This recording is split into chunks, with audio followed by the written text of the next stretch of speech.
আমি ইঞ্জিনিয়ার সুলতান মাহমুদ। আজকে আবার আপনাদের মাঝে চলে আসলাম। আমি আপনাদেরকে বিভিন্ন সময় বিভিন্ন কিছু দেখাই। নদীমাতৃক দেশ আমাদের এই বাংলাদেশ, প্লাস শস্য শ্যামলে ভরা আমাদের এই দেশ। আসলে কৃষি প্রধান দেশ হিসেবে আমাদের বাংলাদেশে কিন্তু অনেক কিছুই বাংলাদেশের বিভিন্ন জায়গায় চাষ হচ্ছে। আমি এখন আছি টাঙ্গাইল সদরের চরপল্লীতে। আমি আপনাদের ভিন্নার্থক একটি জিনিস দেখাবো, সেটি হচ্ছে সজ। আমরা মাংস রান্নাতে বা বিভিন্ন প্রকার সুস্বাদু খাবার তৈরিতে আমরা কিন্তু মশলার ব্যবহার করে থাকি। সেক্ষেত্রে সস মশলা কিন্তু আমাদের নিত্যদিনের সঙ্গী। আপনাদেরকে আমি দেখাবো রাঁধুনি সস। দেখেন, এদিকে সব ক্লোজ করে দেখাও। আমি ফার্স্ট টাইম রাঁধুনি সস দেখতেছি। আমি আসলে সচরাচর আমাদের গ্রাম বাংলায় কিন্তু আমরা ধনিয়া সস দেখতে পাই, কিন্তু আজকে আপনাদেরকে আমি দেখাচ্ছি রাঁধুনি সস, যেটি আমাদের নিত্য প্রয়োজনীয় হয়ে গেছে এখন। আমাদের বিভিন্ন প্রকার সুস্বাদু খাবার, যেমন গরুর মাংস থেকে শুরু করে বিভিন্ন প্রকারের আচার থেকে শুরু করে আমরা কিন্তু এই সজের ব্যবহারগুলো করে থাকি বা মশলার ব্যবহারগুলো আমরা করে থাকি। এগুলো আমাদের নিত্যদিনের সঙ্গী। আজকে আপনাদের আমি নিয়ে আসছি চরপল্লীতে। এটি হচ্ছে আমাদের টাঙ্গাইল সদরের চরপল্লী নামক একটি গ্রাম, একদম নদী ঘেঁষা। ওইদিকে একটু দেখাও, একদম যমুনা নদীর সাথে এই চরপল্লীটা হচ্ছে। দেখেন ওইদিকে একদম যমুনা নদীর সাথে। এখানে আমি এর আগে আসছিলাম, তখন সসগুলো ছোটো ছিল, যার কারণে আমি আপনাদেরকে দেখাইতে পারি নাই।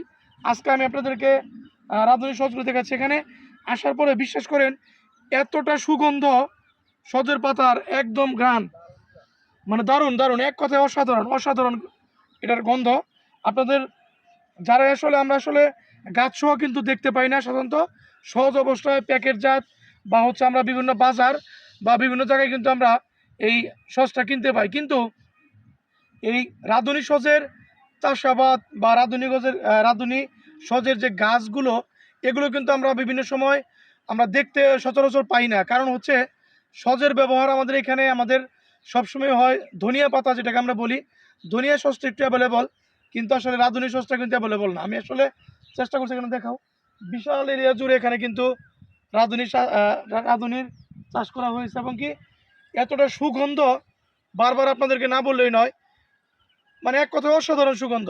এখানে আমার আরও কিছু ভাই ব্রাদার আছে, তারা হচ্ছে আপনার এখানে কন্টেন্ট করতেছে, বা আপনাদেরকে দেখেন আমার তুষার ভাই আছে, আমার সেলিম ভাই আছে, এরা কিন্তু সেম একটা ভিডিও করা ট্রাই করতেছে। আসলে আমরা যারা ছোটোখাটো কন্টেন্ট ক্রিয়েটর, আমরা সবসময় চেষ্টা করি যে নতুন কিছু আপনাদেরকে দেখানো, বা নতুন একটা জায়গা, নতুন একটা প্লেস, বা নতুন একটা ফল, বা নতুন একটা হচ্ছে আপনার যে কোনো একটা কৃষি পণ্য, যেটি হচ্ছে বাগান বা ফলের বাগান, ফুলের বাগান, আমরা এই টাইপ আপনাদের ভিডিওগুলো দেখানোর চেষ্টা করি।